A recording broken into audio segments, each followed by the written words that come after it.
ఓం నమో నారాయణాయ నమశివాయ. మహాభారతంలో వనపర్వంలో వచ్చేసి అరణ్యపర్వంలో ఉన్నామండి. అందులో ద్రౌపదికి చెప్తూ ఉన్నాడు, ఎవరైతే సహనంతో ఉంటారో, ఎవరైతే క్రోధాన్ని జయిస్తారో వాళ్ళే సుసంపన్నులు, గొప్ప వాళ్ళే అని. ఇక దూరదృష్టి గల పండితులు తేజస్వి అని ఎవరైనా చెబుతున్నారో వారి అంతరంగంలో క్రోధం ఉండదు, ఇది నిశ్చయం. మనసులో పుట్టిన క్రోధాన్ని ప్రజ్ఞ చేత నిగ్రహించిన వాడిని తేజస్వి అని తత్వదర్శులైన విద్వాంసులు భావిస్తున్నారు. సో మనసులో పుట్టిన క్రోధాన్ని తనలో ఉన్నటువంటి ప్రజ్ఞ చేత ఎవరైతే నిగ్రహించుకుంటారో వారిని తేజస్వి అంటారు. చాలా చక్కటి పేరే. క్రుద్ధుడైన వాడు ఏ పనిని సరిగా చూడలేడు. క్రుద్ధుడు మర్యాదను కానీ అకార్యాన్ని కానీ తెలియచాలడు.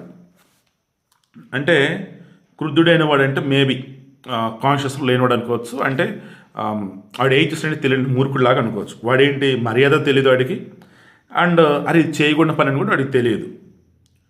క్రుద్ధుడు అవ్యర్థులను కూడా వధిస్తాడు, గురువులను కూడా హింసిస్తాడు. అందువల్ల తేజవంతుడు క్రోధాన్ని దూరం చేయాలి.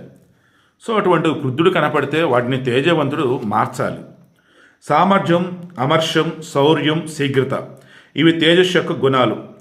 క్రోధవసుడైన వానికి ఈ గుణాలు సహజంగా పొందశక్యం కావు. క్రోధాన్ని విడిచిన వాడు తేజస్సును బాగా పొందగలుగుతాడు. క్రోధంతో ఉన్నవాడు తగిన సమయంలో ఉపయోగించిన తేజస్సు తీవ్రమై సహింపశక్యం కాకుండా ఉంటుంది. మూర్ఖులు క్రోధాన్ని తేజస్సుగా భావిస్తారు. మూర్ఖులు వారికి వచ్చే కోపం చూసారా, నా కోపం వస్తే మామూలు మనిషిని కాదు, జాగ్రత్త అద్దనిదా అంటారు. ఇంకొంతమంది నాకు ఊరిని ఎందుకు కోపం వచ్చిద్దిరా అని, అలా ఎవడేం చేశాడు నాకు తట్టుకోలేండి, కోపం వచ్చిద్దిరా, ఓవర్ యాక్షన్ అనమాట ఇది అంతా.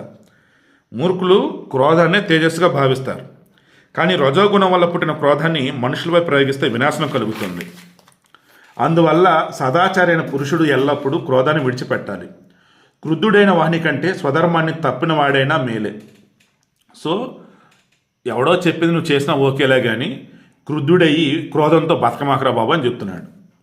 సాధ్వి, మూర్ఖుడు అవివేకి క్షమాది సద్గుణాలను ఉల్లంఘించి ప్రవర్తించవచ్చు, కానీ నా వంటి విఘ్నుడు ఎలా ఉల్లంఘించగలుగుతాడు? భూమితో సమానమైన సహనశీలురు మానవులలో లేకుంటే ఇక మానవులలో సంధికి అవకాశమే లేదు.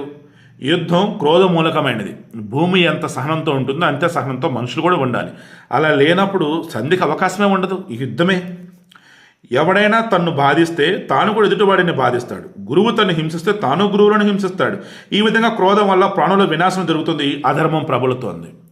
కన్ను కన్ను, చెయ్యికి చెయ్యి, మనిషికి ప్రాణానికి ప్రాణం అనుకుంటూ పోతే భూమి మీద ఎవరు మిగలరు.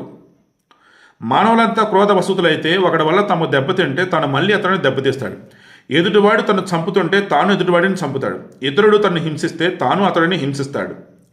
క్రోధ వశులైతే తండ్రులు పుత్రులను, పుత్రులు తండ్రులను చంపుతారు. భర్తలు భార్యలను, భార్యలు భర్తలను చంపుతారు.